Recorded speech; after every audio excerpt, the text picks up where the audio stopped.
Sama-sama sa panalangin ng libu-libong deboto ng Poong Jesus Nazareno na nakiisa sa Misa Mayor sa Quirino Grandstand kaninang hating gabi.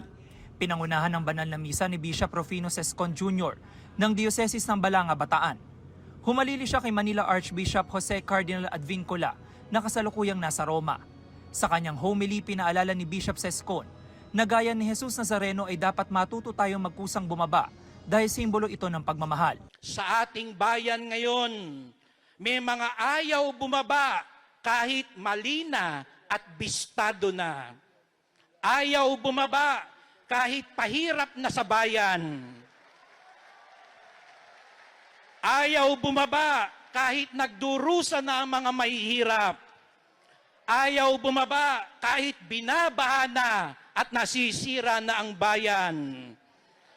Ayaw bumaba kahit hindi karapat-dapat. Tumigil na. Tama na. Maawa na kayo sa taong bayan. Mahiya naman kayo. Bumaba na ng kusa, alang-alang sa awa at pag-ibig. Ang tunay raw na deboto ni Jesus Nazareno ay marunong makinig at sumunod.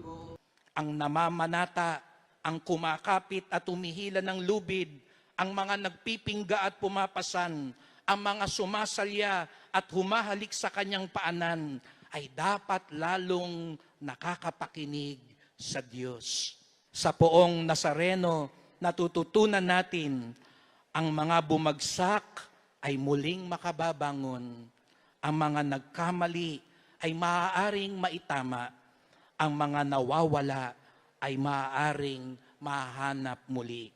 Kabilang sa mga nakiisa sina Krisha at Derry kasama ang 4 na taong gulang nilang anak na si EA.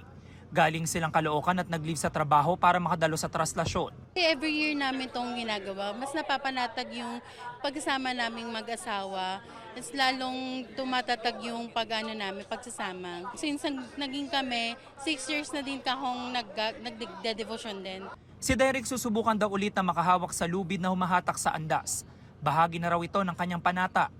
Importante sa akin ang paghawag sa lubid dahil dito natutupad ko yung mga hiling ko sa Poong Jesus Nazareno.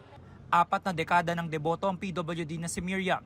Lalo raw lumalim ang kanyang pananampalataya kay Jesus Nazareno nang maputulan siya ng kamay matapos maaksidente noong 2024. Nung nadisgrasya po ako, ay pinalangin ko pa na bigyan pa ako ng isang buhay.